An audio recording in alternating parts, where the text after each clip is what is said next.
59 by me, but 2 o'clock by Sam, and she's the boss. Yeah, welcome to Economy and Infrastructure. Item 1 is apologies for absence. Thank you, Chair. No apologies from committee members, but we have apologies from the Cabinet Member, Councillor Francis Davis. Okay, thank you. Any disclosures of personnel prejudicial? No. Then we approve minutes of the last meeting, which is on pages 1 to 3. I just go through page 1, page 2, page 3. Nobody got anything? Okay, thank you. And then straight on to 4, which is Copperworks Engine House presentation. This is Steve. You can do this with your eyes closed now. Okay, it's off to you, Vinci. Okay, thank you.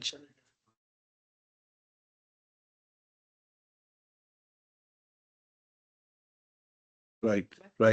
I'm a member of the Friends of the Lava Copworks. Do I need to declare personal interest in that? All right, then, okay. Okay, I wasn't sure if we're doing the format planning committee where somebody else is clicking through. I just need to log onto my computer, load up the presentation. So, yeah. So you just have to bear with me for a few moments. I will say why I'm loading up. So this is exactly the same presentation that's been given to planning committee back in February. So it's a listed building consent and a planning application that I'm just updating. Obviously, the decision has been made. Just to reflect that the planning decisions are made against the council's local development plan, which is starting on a process of refresh, but we have the current what's called LDP 1 at the moment, and against national planning policy. And the listed building consent is determined against what's recently been updated as the Historic Environment Act Wales 2023. So the legislation, there's no major changes to legislation in recent years, it's just sort of bringing it all into one place. And the key considerations for any listed building is, I think the wording is providing special attention to the desirability of preserving the listed building, its features and its setting. So that's how, as officers, we have to assess these applications and make recommendations to planning committee. I will just get Teams open. I'll need to join the call and share my screen. And to give an idea of what my role in the process is as an advisor, there's multiple officers who provide specialist advice to planning applications, listed building consents, ecologists, transportation, contamination, all those sorts of things. And the planning officers nowadays tend to almost act as project managers. So they're development management officers, but they're coordinating a process, liaising with stakeholders, liaising with the application team, dealing with queries, keeping on top of the timescales, all sorts of things like that. And to give you an idea of the level of documentation that comes through, I just quickly checked through the planning application for these engine houses, which I'll get up on the screen in a moment, had 220 documents, and the listed building consent had 290 documents. So that's, this is a very complicated application, but that shows the level of information that officers have to go through, assess, collate, come to a recommendation, and report to the planning committee on. I'm just clicking join, so I should just appear on the screen.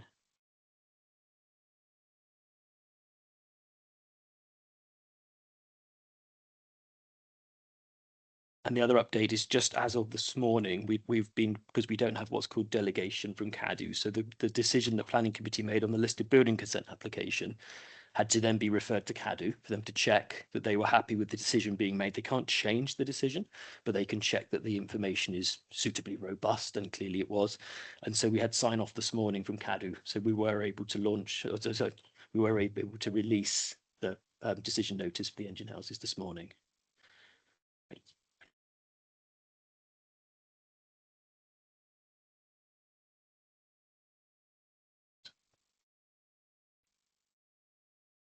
Okay.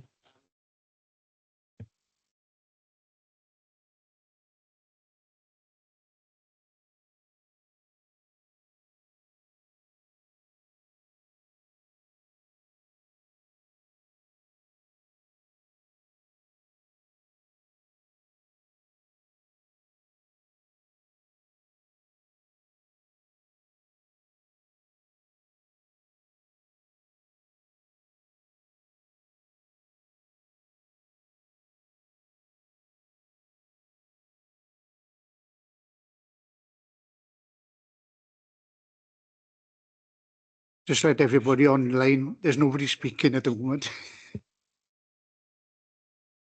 Right.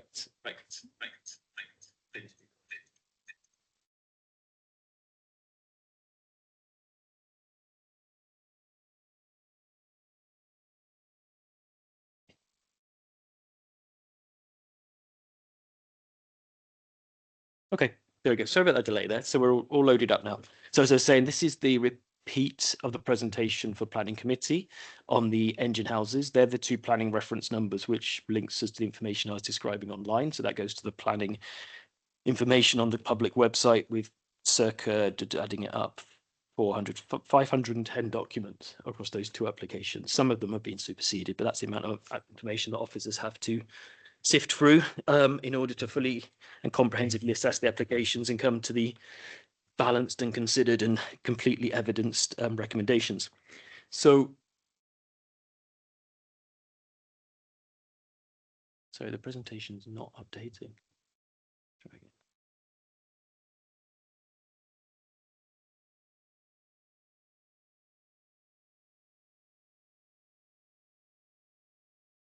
There we go. So that's the, the Copper Works as it's called, that's the location plan there. River Towerway to the south, the railway line, the main standard gauge railway line to the west there, which would have had connections into the works. The stadium is just off the plan to the north, as is the powerhouse, the Penderyn distillery. So what we have is a fragment of a very, very large site. And the whole of the Swansea Valley, as many people will know, was a significant international location for metallurgical industries, sort of crucible of industry, but also very polluted. So we had the Lower Swansea Valley project into the 80s, which started to kind of remediate and replant some of these areas. Thankfully, some of these buildings were protected by heritage legislation, which meant they survived to then become derelict, which then have been the basis of these regeneration projects. So that's pretty much the site in its heyday through to its decline.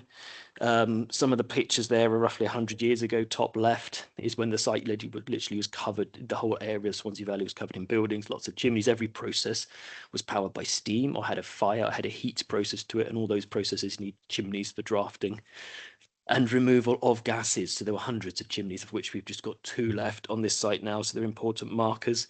The site carried on and, just obviously into the post-war period, finally closing in around about the 1980s, when some of the assets were designated, gradually shrinking in terms of the metal and the processes carrying on the site there. So that's what we had around about the time of the millennium there, the 2 engine houses. The one on the left is known as the Musgrave engine house, which has the in-situ steam engine, which makes it very nationally significant. So that's a scheduled monument. Also a grade 2 star listed building. And the one on the right there is what's known as the Vivian engine house, which lost its machinery into the 1930s or so and became a compressor house for the works. So both of these were the kind of power packs to the rolling mill processes. So these had the engines that drove through rope driveways outside to big flywheels, which then powered into the rolling process, which was like a series of kind of mangles and rollers to flatten and compress the copper sheets. So it's essential for the copper rolling process. But these engine houses were only part of the whole complex, and that's what's left. This is after a program of initial heritage restoration. So they'd been owned since the 1980s by the council and had fell into dereliction and had been vandalized. So this is the view last year, as following the process of grant funding being utilised to repair the structures, to stabilise the walls, and to put roofs on the buildings and to secure the buildings from incursions. So that's what we had. Obviously, it wasn't the end game, but it was closely working with the regeneration teams to safeguard the assets we have in order to create places for investment, and recognising the importance of these to the whole community of Swansea. So the Musgrave engine house on the left there, it was opened in 1910, which is a closer view here. It was the sort of centerpiece of the works. It was highly technological in its day, built with this quite unique ash brick, which was a special product from a byproduct from the copper works, which has proven to be very problematic because it just literally crumbles. And there's no literal replacement brick, so we have to find alternative clay bricks when it was made using an ash waste byproduct from the copper process. So not only is the building significant, this is the building that has the copper rolls in situ externally. And I'm always amazed, but when you get close enough to these rollers outside, you can still see the marks in the grease either side where the last sheets of copper were rolled through. So that sort of evidence, that sort of witness to those last processes is still there. But they're part of a scheduled monument, clearly had some metal theft going on there, and also deteriorating because they're being exposed to the elements ever since the surrounding structures were taken down. This is inside the Musgrave engine house, which has, I suppose, the last technological development of the steam engine. So a highly efficient engine made by Musgrave and Sons based in Bolton. So typically these engines were powering the mills in the north of England, but this was invested in by the Copperworks, installed in this purpose-built building. And whilst it's rusty and it's lost a few parts, it's largely intact. The crane that you can see in the images there, painted orange, was restored by the Friends of the Copperworks as an early part of the process. When the building roof was restored, it was taken off site with CADU consent, restored and dropped back in. And that's a fully operational crane. So it's not just cosmetic. It's been fully restored to working order. It's had all its lifting certification, and it's actually been used to lift a small part of the engine, what's called the barring engine, like a starter engine. It's been used to lift that barring engine out for offsite restoration. So that shows how these partnerships with community groups is really, really powerful. And this is the engine back into the 1970s, into the 80s, when it was still operating and highly maintained. And that's the aspiration of the Friends Group, to eventually restore the building to this condition, possibly with a view to operating it. But for now, the project's about safeguarding the building and creating a visitor destination, allowing these activities to potentially carry on in future. So the other engine house here is the Vivian engine house, which is older, 1862. It's a multi-phase building. It's been extended and adapted over the years as the works technology advanced. The steam engines changed. It changed from a vertical engine with the cylinders kind of driving a beam, which is a short building, a sort of a tall building, and then the building was extended horizontally when a sort of a linear steam engine was put in, to eventually having the engine removed. And that's the sort of, it's a pretty large cavernous space inside. That's the space inside.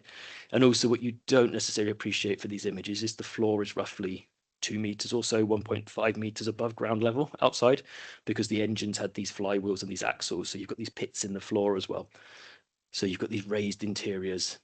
And then another listed building on the site is known as the Vivian Chimney. This is adjacent. This is the tallest chimney that remains. This red brick chimney here is grade 2 listed in its own right, and it was a boiler house chimney.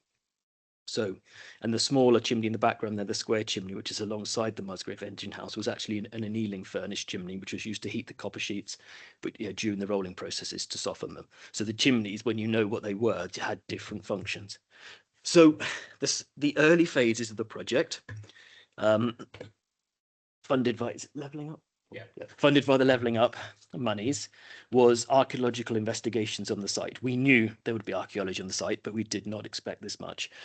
So in order to understand how a new building could be created, linking the two engine houses that you see here, you need to understand what's in the ground for its significance and how you design foundations. And I think the view was there would be a fair amount of concrete and a few interesting points, but not this whole network of flues and pits and all sorts of things, some of which we don't understand. And effectively, what happened when the works was demolished, the steel structures, the sheds that covered the site were removed. The floors were big, heavy-duty metal sheets. They were removed for scrap as well. And what was left was all the stuff that was below the floors, all sorts of flues and pits. And it's all still there. So it's all been carefully exposed and recorded. So it's nationally significant architecture. CADU and the Archaeological Trusts are fully aware. I'm very excited about this. And it will be fully, it can't be left exposed because it was never designed to be. It's not rough, it's not robust. It's soft bricks that were designed to be warm for heating processes and all the flues and that. So if the frosts get to it, they will crumble. And these have had to be sheeted over this last winter since it's been exposed, in order to stop one winter deteriorating. So the way to preserve the archaeology is full recording in situ and then reburying. So that creates a kind of a flush, so a new canvas for new layering to go over the top of that, with the archaeology still in situ and then new structures on top. So there's another view of the archaeology. There's another view on the archaeology that has been exposed. You can actually see the flywheel there of the Musgrave engine house in the top image. All these sorts of areas. Some of the areas were extensions of the rolling trenches where the actual machinery went. Other areas, as I say, were flues, and other areas were pits. Maybe were pit sheets of metal were pickled and all sorts of things, and some were maybe later compressors and things.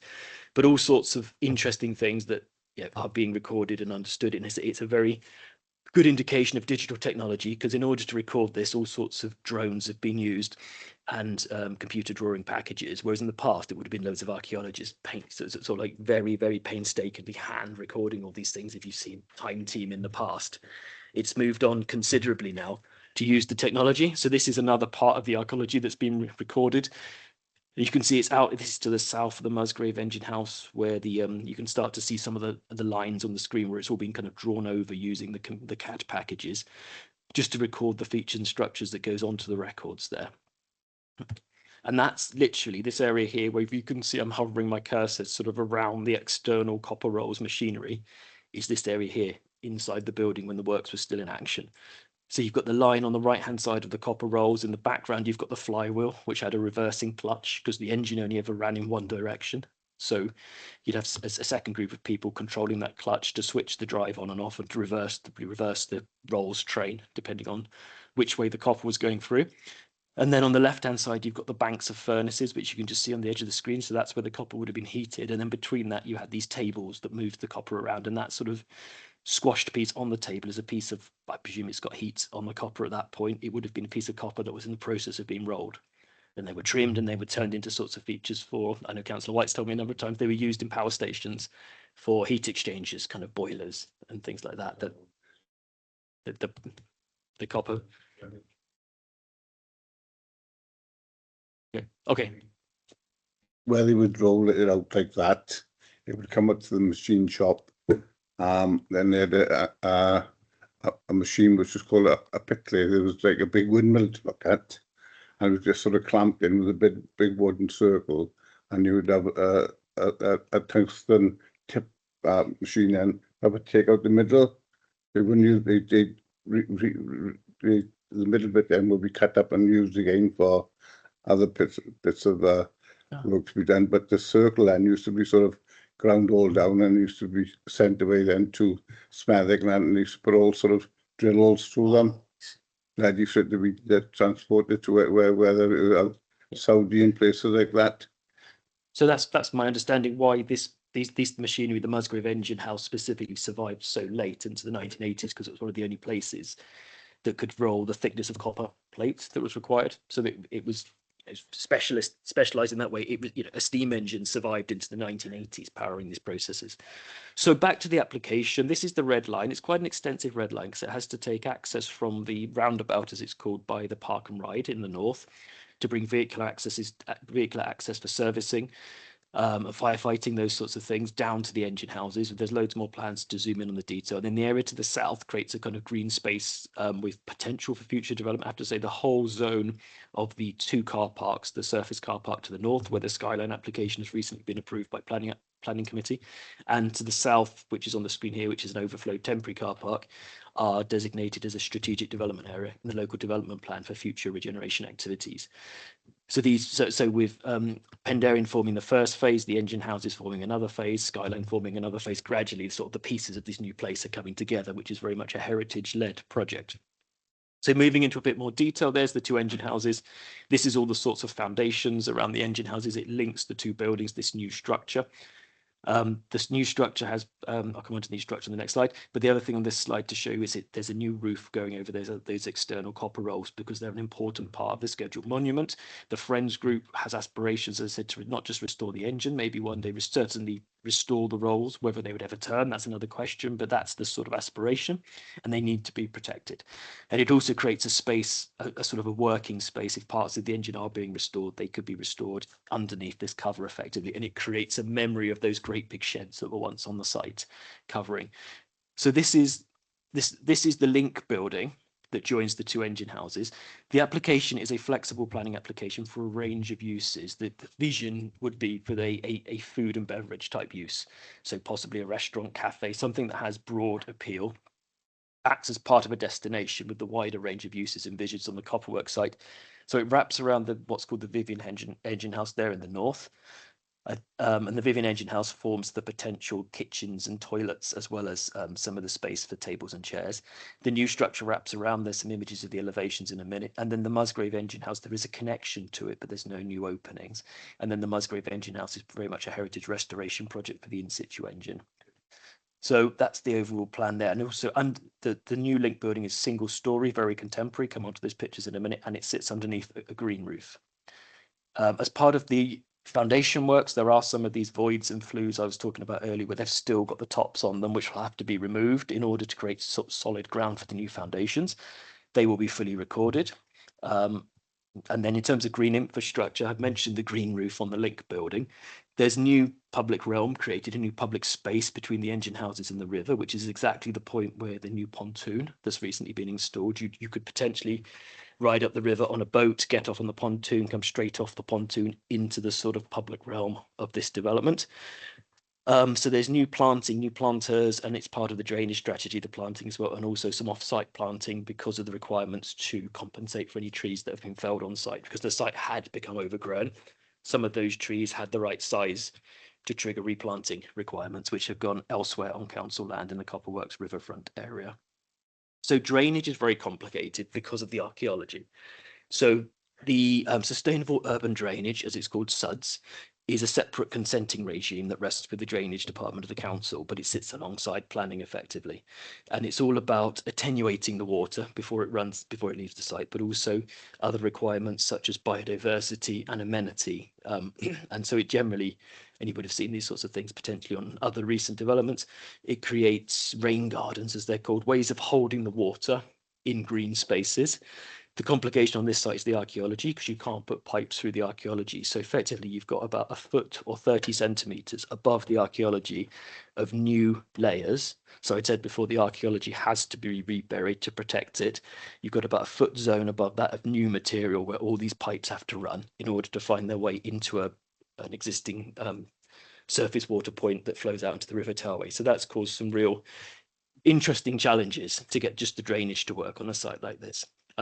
Into some elevations now. So this is a sequence of the existing as it stands today and the proposed, which are the approved plans now.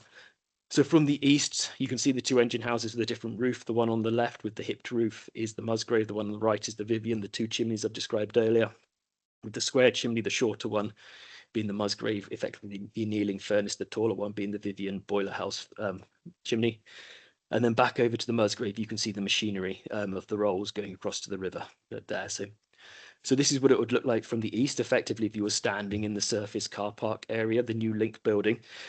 As I mentioned, it's clearly contemporary, so there's lots of glass. There's metal paneling, which is using a material called Corten, which is like a sort of a rusty steel, reflecting the metal uses on the site. Lots of glass and a green roof, and it's deliberately been designed to sort of connect onto the buildings at points, because it's to try and find a balance above and below existing windows, which you'll see in other elevations. So it's got a roof that does sort of interesting forms curving round. And it's highly glazed and it's clearly subservient. It's the key thing there. The roof over the rolls is a more traditional looking structure with pitched roofs. And the other thing to note here is it formalizes the potential for an active travel route along the river path on the left-hand side of the image. So it creates a width of 4 meters wide, which is sufficient for shared walking and cycling use, which is a stated council aspiration to deliver the Towey West Bank active travel route in future years. So we've made sure we've future-proofed it for that there. This is now the east elevation. Yeah, east elevation, sorry, which effectively faces the river. You've got the two engine houses there. Currently there, you've got some interesting round windows along the top of the Vivian engine house, which you watch on the next slide here. The new roof has been deliberately set to come in below those round windows to the Vivian engine house, so not to harm those historic features. And then it rises up to connect to the Musgrave engine house above existing windows. So that's why I say it's very good in these projects to be able to use computer models in order to design these complicated forms. And then you've got the more traditional roof over the external machinery associated with the Musgrave engine. You've also got a bit of an indication of how some of the ramps and steps work. So as I mentioned, the floors inside the buildings are circa 1.5, 2 meters higher than ground level, which means you need steps and ramps in order to provide access for all into the buildings. So this is now the next view, which is the south elevation there existing. And then this is the proposed with you don't see the link building in this view here. You see the cover over the rolls, and you see the width that we've made sure we've future-proof there for the river path. And this should be the west elevation here now, which is onto effectively the access road, where you can see how the two engine houses are joined with their existing entrances to create a sort of visitor experience destination linking those. section drawing here, which there's a lot of information on this, but the main thing to highlight is within the Vivian engine house, the one I showed you in the pictures earlier, the empty building of the two would be a new mezzanine floor. So there's a new level inside, making use of the height of that space. So you could actually look out of those round windows I talked about earlier. This is, as a listed building consent application, the level of detail we have to go to, where the conservation architect has literally looked at every stone on the building and marked it up to show where the different repairs are needed. Some is where there's stones needed to be replaced, some is where the pointing, the mortar between the masonry needs to be replaced, some is where there's bits of vegetation maybe. So there's a huge amount of information in there, but this is all about conserving and looking to the future of these listed buildings. They all need new windows, for example, and those windows are being replicated from those last bits of extant, what we call historic information, the last bits of windows we could find that were left, which are very rotten, couldn't be reused. But thankfully, there's enough photographs that they can be fully recreated.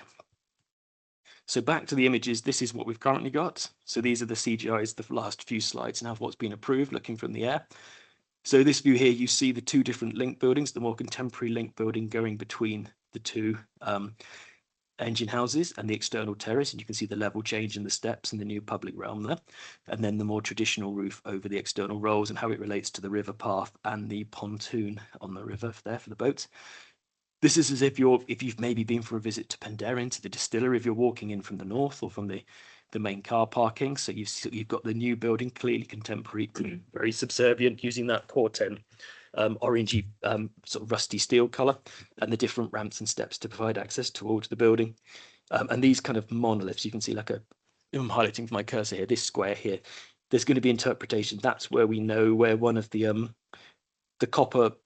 copper rolls that were the original copper rolls for the Vivian engine house were located. So there'll be something there to say this is where the main industry of this building was happening, and you wouldn't know it now currently. It's just a path, so there's a condition for interpretation. This is the view from the access road over by the chimneys. So you've got the two entrances of the historic buildings, the subservient link between. This is the view as if you were walking up or cycling up and down the river path with the new structures, and some of these brick walls here with planting above, you can see is actually providing the drainage function. So these are the rain garden areas as well into these spaces here. The cover over the rolls will be secure, so you wouldn't be able to go inside without going on a visitor experience. So there has been issues of vandalism and antisocial behaviour on site, so they would need to be secured for those reasons. And then this is the view of that main public realm space. You can see the building linking the two engine houses, the raised terrace. So if it was a restaurant, that would be a nice place to sit out. You get the sun looking over the river. Fantastic kind of active frontage, as we would call it. And then the lower area as well, with those picnic tables there onto the river.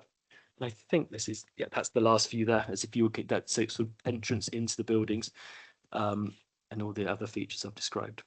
So we're really proud of this as officers to have negotiated it through. It's been a really good process to work on with the economic regeneration teams, so the team that Paul heads up, with the kind of client side of the council. So we've got a very good relationship. I'm on the regulatory side. Paul's team is on the kind of delivery side. And then just making sure we get the best out of these projects for Swansea and for the heritage as well. Thank you, Steve. Thank you, Chair. Excellent.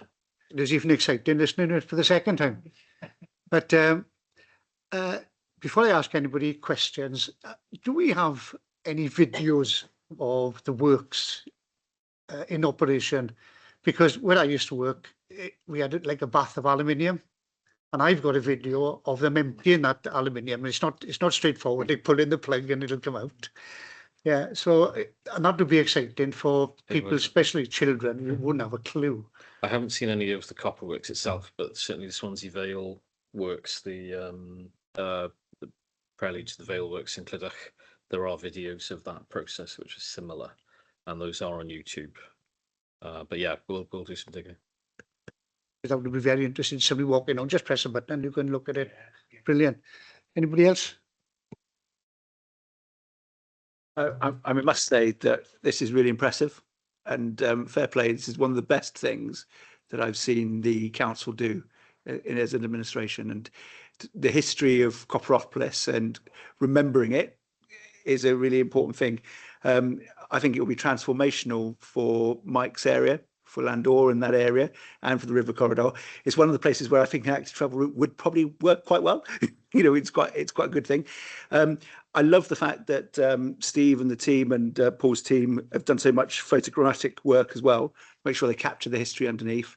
I'm just hoping, fingers crossed, that in the future maybe some of that could be revealed or used in interpretation within the site.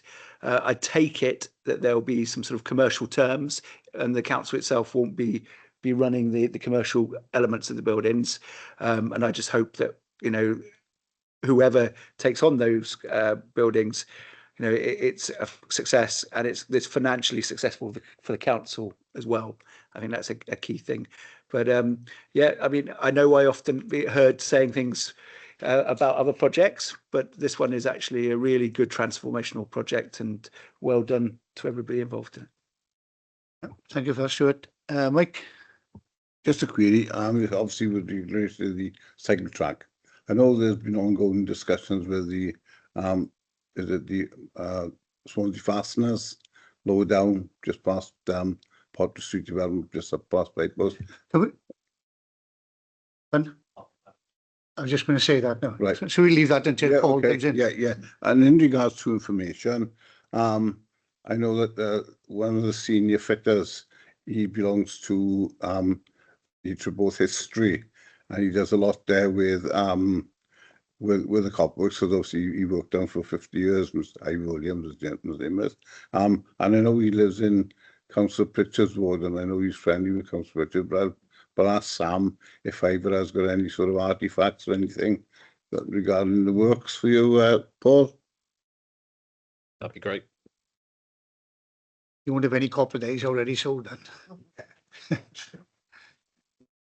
Right. Anybody else? Nobody online? Okay, thanks again, Steve. Excellent. And it's nice. I've been there a few times now, and it is exciting to see things actually moving along.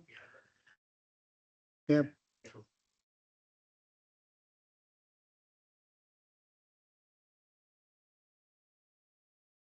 Right, thanks a lot. We'll go straight on to Paul now, who'll tell us about the cycle track. A little more than that.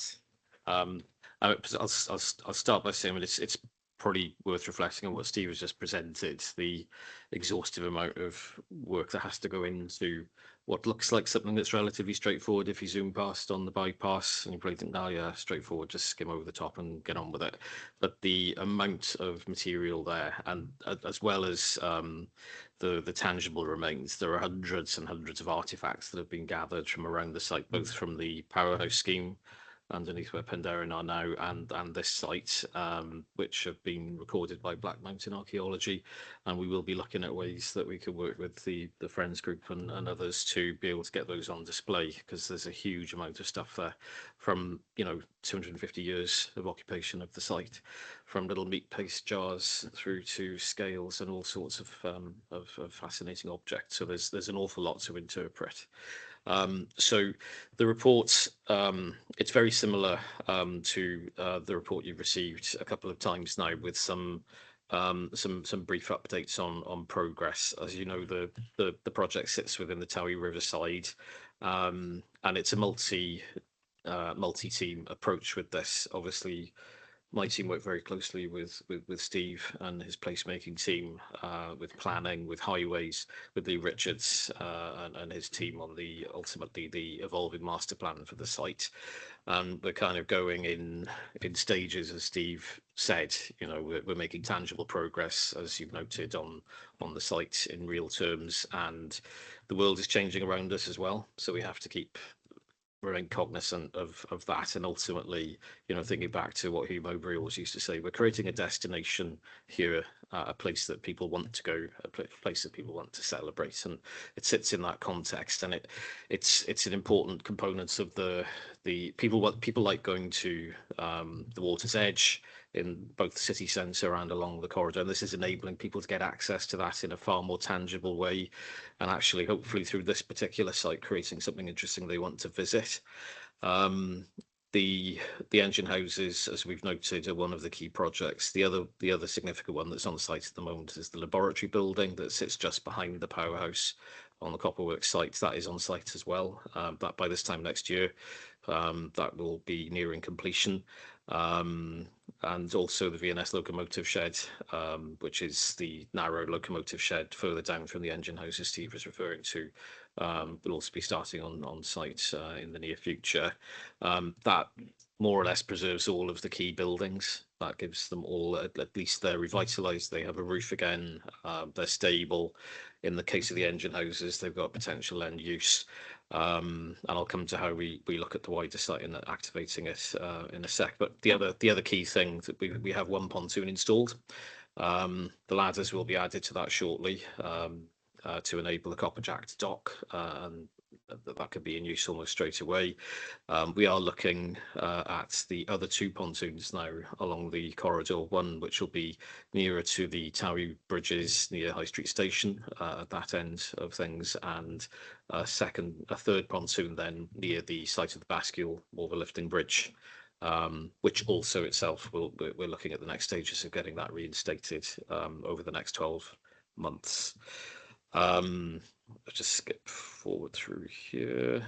So the other thing I want to draw your attention to is I've given some of you a small leaflet on the Heritage Trails app we're about to launch in the next few weeks, just to, you know, reflecting as well on what Steve was saying, that the site sits in a community context, and we've worked very closely with the Friends of Havant over many years now.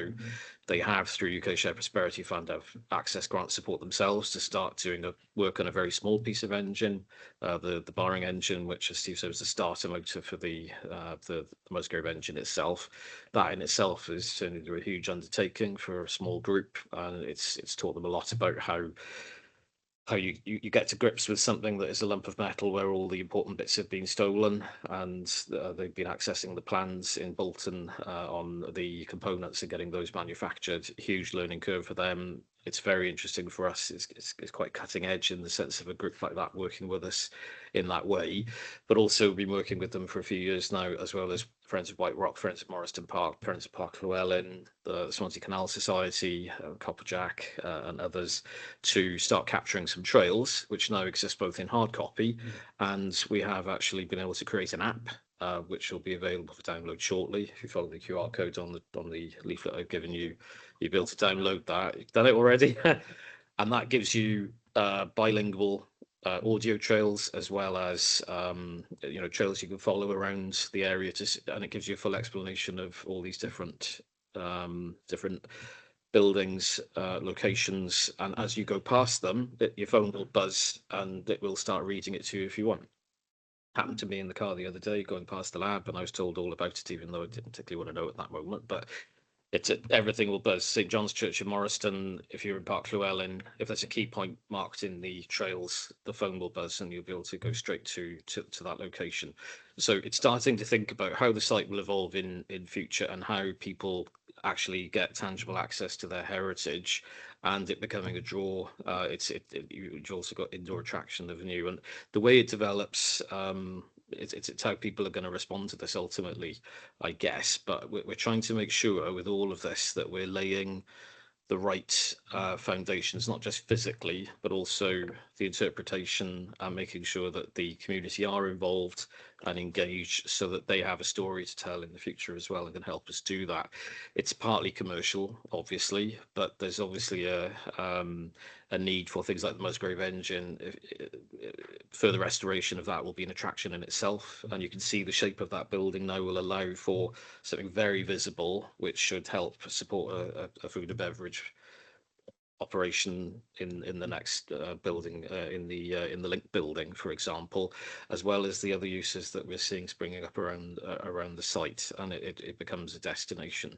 So I think, I mean, that those are the key points. We're still in the Levelling Up Fund program at the moment, in that phase of work, but this is going to be quite an exciting year as regards getting further progress on the Bascule Bridge, and 2 more pontoons to add to all the other things that are going on. And we'll keep the dialogue going on how the site will evolve with the friends groups, and how we start making use of the things that are now accessible, the pontoons and everything else, and how that links not just to the site, but also the city centre, the surrounding communities, and the lower Swansea Valley towns, particularly Morriston and Clydach, really important, and right up the valley, frankly. You know, it connects to, the site is actually now part of the Valleys Regional Park officially as a destination gateway. It is on the maps around the South Wales valleys now, so it's got that status too.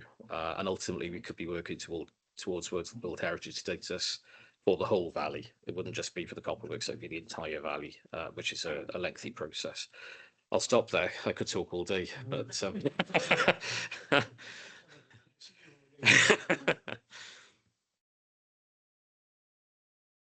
important regarding the trail, and obviously the working, you know, with the friends groups, which obviously Bev and I work closely with as well, you know, the, you know, support whatever.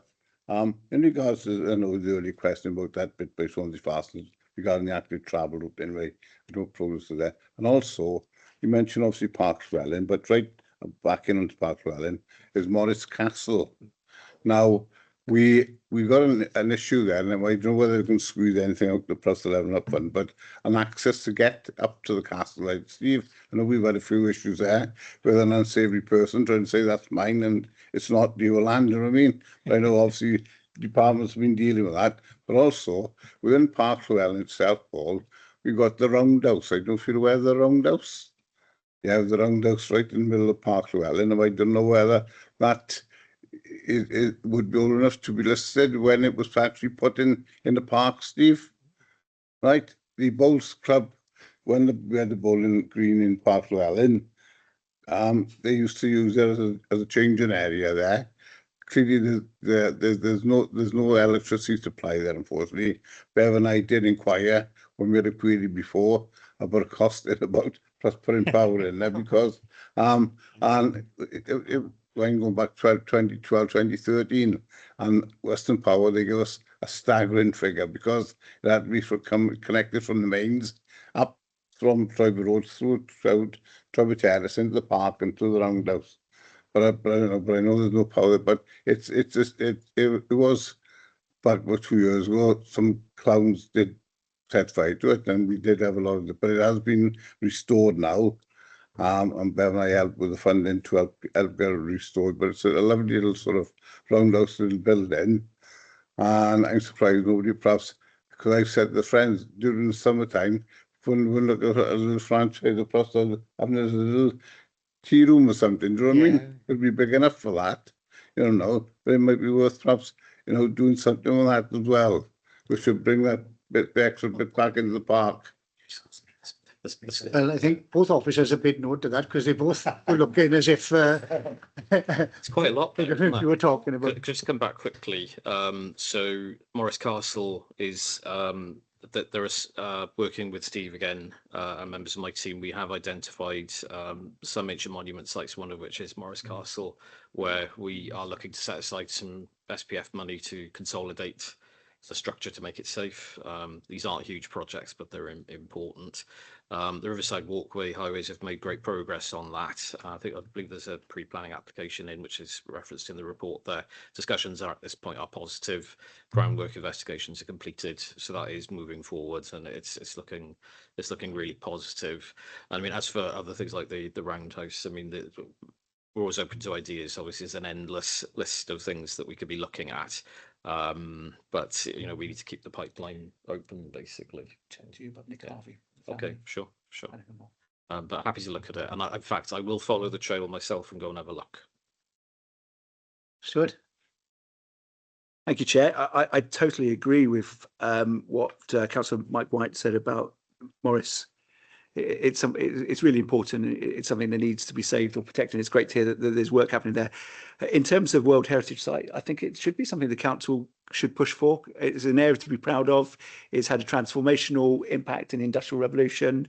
There are other sites who probably haven't got as much of a claim to a World Heritage Site, which have got it already. So I would certainly think that needs to be done.